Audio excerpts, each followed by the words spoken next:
one more part in there I haven't replaced. Try to get rid of that squeak, squeak, squeak. That last little bit of squeak, squeak, squeak. I think it's coming from the fan idler. Welcome back to the shop. I'm Jason, and hopefully we're able to get rid of those squeaks today on Project Street Queen. That's my 2006 Duramax with 400 and what are we, like 28,000, 29,000 miles, Judo? Something like that. Just under 430,000 miles. The other thing that we're addressing is we're starting to hit the 110s here in Phoenix. Our AC system performance has been kind of weak, and I've addressed a couple of things. I already replaced my heater box blend door actuator because it was failing. I replaced my HVAC module because the screen would do that blinky blinky thing and it didn't work. I also pulled my blower motor down and out, cleaned it, and then I shot evaporator cleaner up on the evaporator and I cleaned the crap out of that. It was disgusting because, as you know, these trucks don't have microfilters. And we've also evacuated and charged the system with the proper charge fill. We still aren't getting great AC performance. See, we'll be rolling along at about 50 degrees center vent temperature, and then when you stop, it slowly starts to rise. And that means one of two things. Either we are getting a heat across our evaporator from the blend door, or we're not getting enough heat exchange on the outside here from the condenser. And there's no electric fan. So our only option at that point is the potential that our fan clutch is failing. And as you know on these trucks, when you start them up, this guy is usually locked up and it basically sounds like a Freightliner. Mine doesn't so much sound that way lately, at least not every time like it should. It should start up, the clutch should be locked, and then it should open up as you start driving. It used to do that, and I felt like the AC performance was better, but lately it hasn't been. So given the mileage and given the circumstances, since we're going to get in there to replace the pulley itself, this is just an idler for the fan. It doesn't actually drive a water pump or anything like on most conventional V8s. The diesels are different. When we changed the pulleys and the belts or the belt before, we spun it and it was like clink, clink, clink, clink, clink, clink. So I think that's our noise. We've got our shop help today. Judah's gonna pop up each one of these clips. This will come off, and then we're gonna work on getting the shroud off, which means the transmission module has to come off. Now to get the fan clutch off, I always forget which way to turn this, and I know that it should be simple, but because I have the two pieces here, I can see that turning to the right tightens it, and then turning to the left loosens it. So we're gonna use our fan removal tool. We'll get it on there just like this. Get our little buzz on there and push her to the side. If you have a wrench big enough for this, you could just throw a wrench and a hammer on there. That's what I do on all the BMWs. And then give it a little like that. That should have broken it free. Yep. Now, I'm gonna bolt the shroud back up right here so that I can spin the fan without having to spin the fan and hold the shroud at the same time.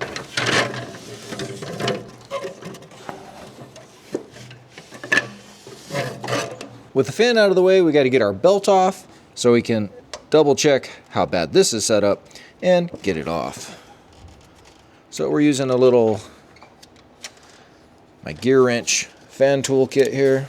All right, let's see. Let me put the mic down there because it's definitely not in a good spot. I'm fairly confident that's making a bunch of our noise. Now, as I'm looking at our pulley down here, I'm noticing what looks like a cam sensor or something there on the front. Yes, I'm falling through the grill. Right there, that's our connector. I gotta try to get that out. Okay, there's the connector. Came out easier than I thought. Been very ginger with all the wires on this truck because all the harnesses are like just turning to dust. Wow. Okay, bottom one is long. There's oil on it. Weird. Because these bolts looked a little oily, I'm going to clean out the passages. And then I cleaned the threads. They're an M10 by 1.5. I'm going to also throw a little bit of Loctite thread sealant on them, just in case. Oh, there's a little pad back there to protect something and a way to hold dirt in there. Ugh, that's so bad. Got a little foam pad back on. I'll try to drop her in without losing the pad. Get it on the bottom stud and the middle stud. Slide it back. All right, the pad stayed in place. So I'm going to go ahead and put both stud nuts on first. We're going to torque these down to 40 Newton meters. 43 is close. That's the beauty of electronic torque wrenches. They can just swing right past. Somebody will correct me down in the comments. I know they will. On whether or not this is even necessary. I would rather be oversealed than leaking. 39.9, that's damn near 40. And of course, because this is what I do, I mark my bolts.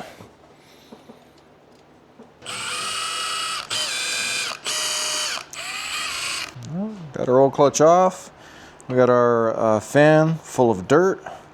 So we'll take this outside and we're gonna clean it up. That way it stays balanced and everything stays functioning the way it should be. Surprisingly, this is just dust. I'm not sure why it didn't come out on its own. Either way, I guess we live in the desert. With our fan all clean, we'll get her put back together, torque down to 24 Newton meters. So for our side quest, we've got our fan clutch installed. We are waiting on our new AC clutch. We're gonna go ahead and check for the tightness of our boost system. Now for reenactment, I don't know why I can't say that word right now. Seriously. Reenactment purposes, I don't have a video of the noise that this thing makes, and I don't know if it's supposed to make this noise, which is why I bought this tool. At like 23 to 25 pounds of boost, I'll hear this whoop, whoop, while we're driving. It's like zzz, whoop. I think there's a leak somewhere. If not, it's a really funny intake noise. So I don't know. That's why I bought this. Regardless, we're gonna hook it up, give it a test. I got it on Amazon. We'll see how it works, and if it works, I'll recommend you pick one up to test your own system for leaks. We just got to figure out what size our hot side is, and then get one of these guys clamped in there. And for these T-bolt clamps, I've got these super duper long deep sockets, 8 through 14 mil for this specific application, to make getting them off a lot easier, because a standard deep socket doesn't usually fit all that well. I bet it's full of oil still, or not so bad? Not so bad. Not so bad. So our little delete that we made is doing its job. Let's all try this together and see what happens. I've got this regulated down to 10 PSI. I can hear it going into the engine. That guy's definitely blown up. I'm gonna throw safety glasses on in case it decides to let go this way. All right, here's definitely one of the leaks. I can see oil escaping right there, and when I push on it, it hisses. And I can see oil bubbles coming out of there. I also think maybe at the top of this tube, there's a little bit of a leak, seeing how there's a little oil right there. And at the top of the hot pipe is leaking too. It's leaking out of the tube right there and right there. So I've got like 4 leaks on my hot side pipe. I'm gonna have to install a new hot side in it too. I was not expecting to have to do this much more work. I just want to kind of drive this through the summertime. Now let's be real. I'm not exactly sad that I have to replace more parts. I've wanted to put a hot side on this for a little while. And this is just the encouragement that I need to do a full stage 1 kit. So I'm gonna do a hot side, cold side, Y-bridge, and my grid heater piping all in one fell swoop to try to get that done. I already have the S&B on here and the horn and everything, so I think I'll leave that for now. Eventually, I'd like to go with a KC turbo on this, but after doing my downpipe, which I didn't film because I was throwing tools and screaming a lot, I don't know if I want to do a turbo as much as I want a turbo. You know what I mean? You know what I mean. Anyhow, so one of the things that we needed to complete here before we can put the fan on was as we were dealing with the boost leak, Judah reached over and he grabbed my AC pulley and he spun it and it made this noise. And as you can see, I've already pulled the clutch off of there, and I've got a new clutch here on the bench. I bought a special tool kit, because that's what I do, to get this apart. Turns out you don't need it. I bought the Power Built kit off of Amazon that says specifically right there, Denso. But the special tool that you need is right here. It's an M8 by 125 bolt. You stick that in the front of the clutch plate, screw that in, and then on the back side, it presses on the input shaft of the AC compressor and pushes this right out. It did help that I sprayed some lubricant in there because it was not coming out originally. So now we'll go ahead and continue on, and I've got to get the noisy bearing off. So I'm going to start by cleaning all this clutch material out of here so that I can see my snap rings. I hate snap rings. And if you're wondering, when I pulled the compressor clutch off, I did not have, hit the floor, any shims here. At least none that fell off there. And it doesn't appear there's one on there right now. We are going to be shimming our clutch out to 20 thousandths. Now, technically the bearing should just slide off the front here, but she's definitely not moving. We're going to try my little 3-jaw puller here using 2 of the jaws. See if that will get the job done. For some reason I couldn't get the 3 jaws to line up quite right. All right guys, wish me luck. Oh yeah, she's pulling off.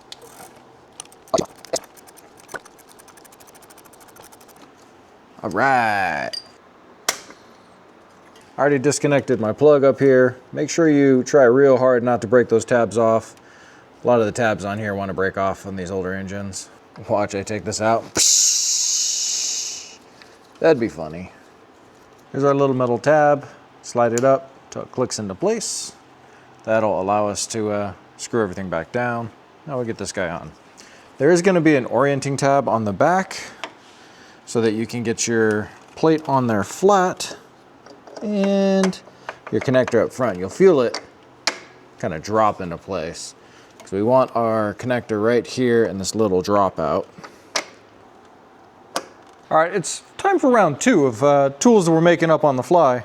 I've got this long M6 by 1.0 bolt. I believe that's the thread pitch here. It fits into the middle, into our center shaft. I think what I can do with this, assuming this washer is big enough that I just found, yes.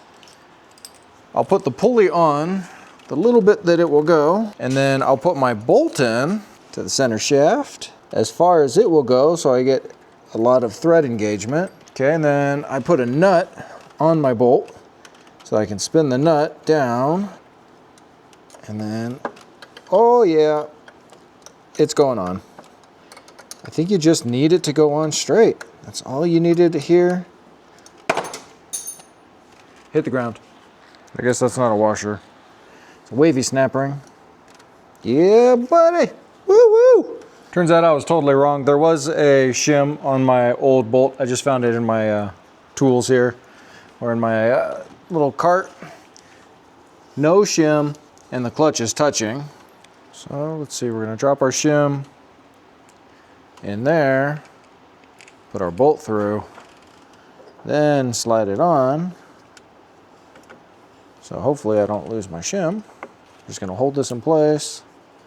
So there's definitely an air gap there now. And I've got my feeler gauge on 20 to 22 thousandths. And I'm right at 19 to 21 and it stops, which tells me I'm pretty damn close to my 20 thousandths that I'm going for. So I'm gonna stick with the 36 thousandth shim that I took out from the beginning. I'm just gonna buzz this on here. I'm not gonna worry about torque. It just literally sits there. That should be more than adequate on that little M6 bolt. All right, before I can throw the fan on, I'm gonna transition back over to my other video where I am installing a new idler arm, pitman arm. I had to pull the gearbox off, which means I have to bleed the power steering. So we'll get back to our fan here in a minute. All right, I got the power steering and the brake system all bled out, which means we can go back together with our fan. Always make sure you put something in here to protect the front of your radiator when you're trying to do this, because the fan's heavy, this thing's heavy, Actually, the plastic's not heavy. It's just the fan that's heavy. There we go. We get this in first. And we're gonna try to come around this side.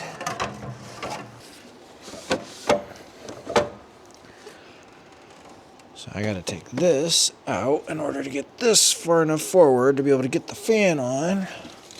You can see the threads. Once I get the threads on, I'll be solid, but whatever the heck's going on right now, I don't know. We're clear up against the radiator. All right, guys, you're gonna really love this, because after much trial and error, turns out I was just putting the whole damn assembly in backwards. I had my fan shroud facing the wrong direction like an idiot. So, we're gonna try this again from the correct side, like this, and see how it fits. I tried to put the shroud in all by itself, and I was like, why can't, whoa. Falling, yeah, okay. Well, I was like, why in the world can I not get the bolts to line up with the brackets? Oh, it's backwards. Man, the stuff that you run into when you're DIYing and trying to figure shit out on your own, even when you have the instructions and you're like, I don't need to go look up the instructions.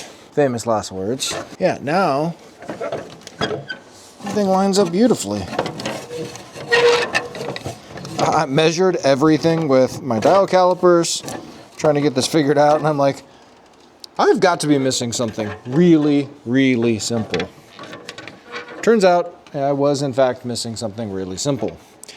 A couple of brain cells, that's all I needed, just a couple. Only 2 of the 3 were firing. Could use 1 or 2 more in there. I probably would, oh, did the fan just come back off? I probably would have been okay at that point.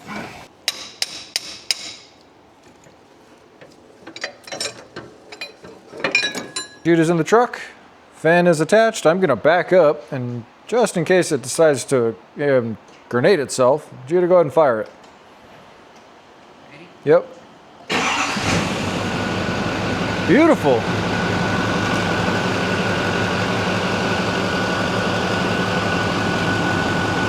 There's no belt squeak at all. Nothing.